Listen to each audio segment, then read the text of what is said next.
My first thought today was to bring up the memories from my childhood that harmed me on the way. By harmed, I mean stopped me from fully participating in life. I imagined myself living life as I would have had I not have a very debilitating set of beliefs. This is not to place blame on anyone who brought me up, because it's a self-perpetuating cycle we all take part in. The same can be said about every parent and every child out there. This belief system I'm talking about, I've been trying to put my finger on for ages.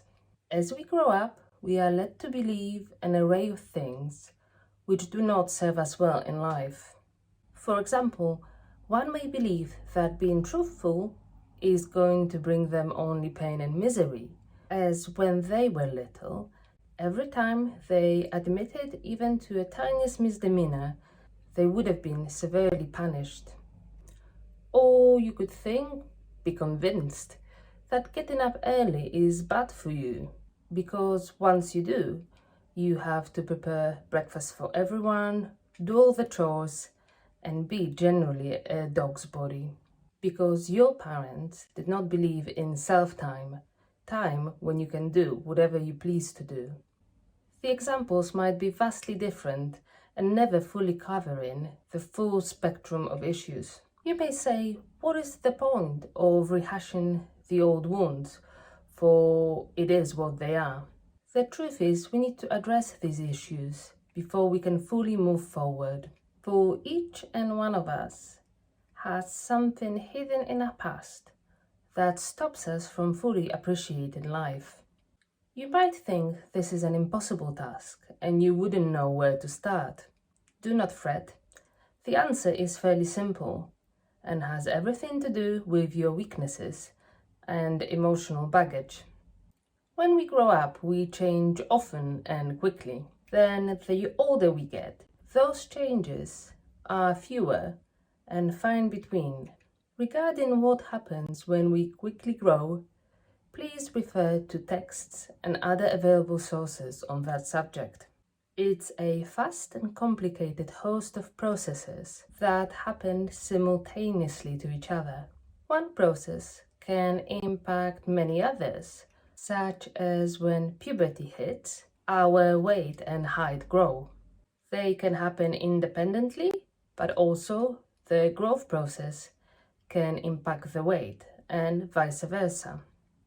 Going back to the process of emotional recovery of events past, we now need to focus on what is at heart of our search. That could be, for example, issues with regulating one's emotions. This example is more prevalent than we can see. Everyone I know has come across, or indeed is, a person who has trouble keeping a lid on their emotional response to others. That would typically mean not being able to fully harness the emotional grip regarding one's understanding of the situation presented to them.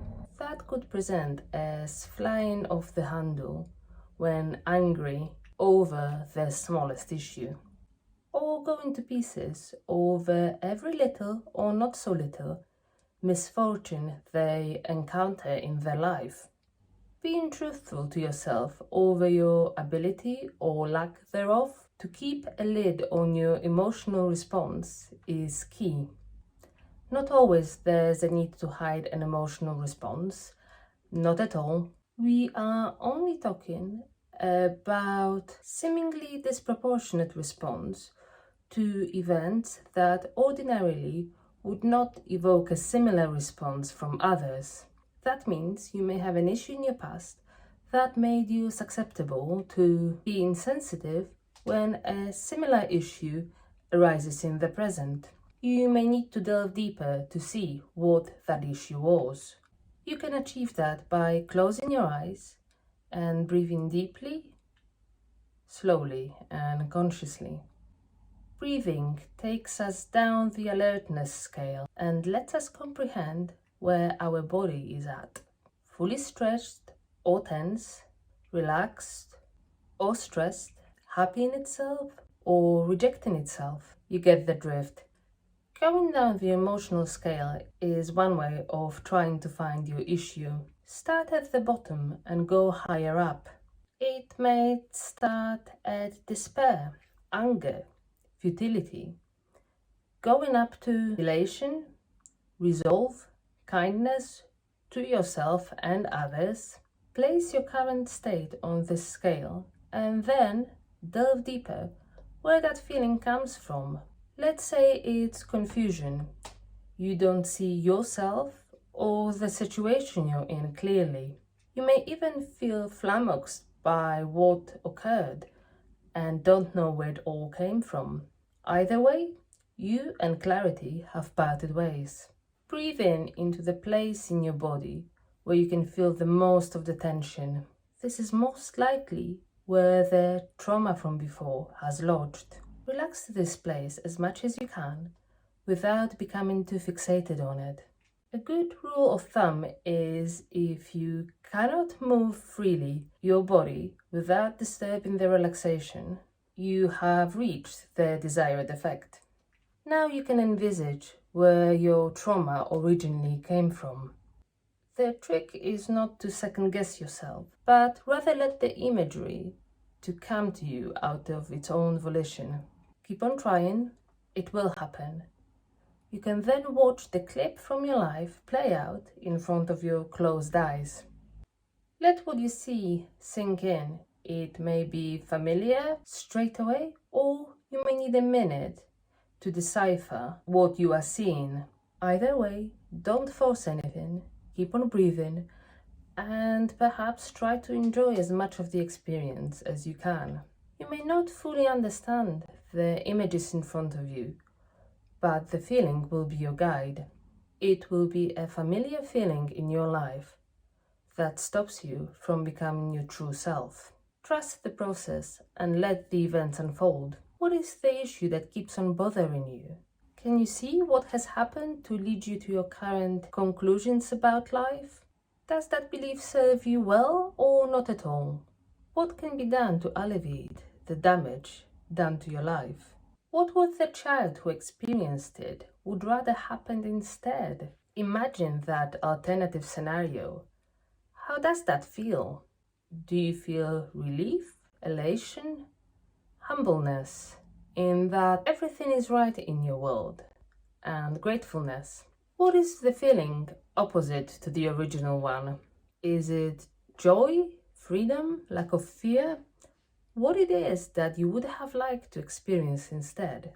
Go with that feeling now and explore what it could mean for your everyday life now.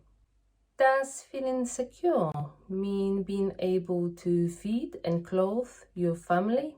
Does feeling safe mean a roof over your head and lack of emergencies happening every day?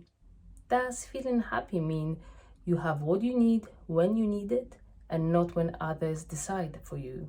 Pick your feeling and stay with it. Imagine your life transform when this feeling is with you all day, every day, always. How is that possible, you may ask? It is by allowing yourself the gift of the chosen emotion when and where you want. Only you can give yourself the security of overwhelming joy and happiness in your life.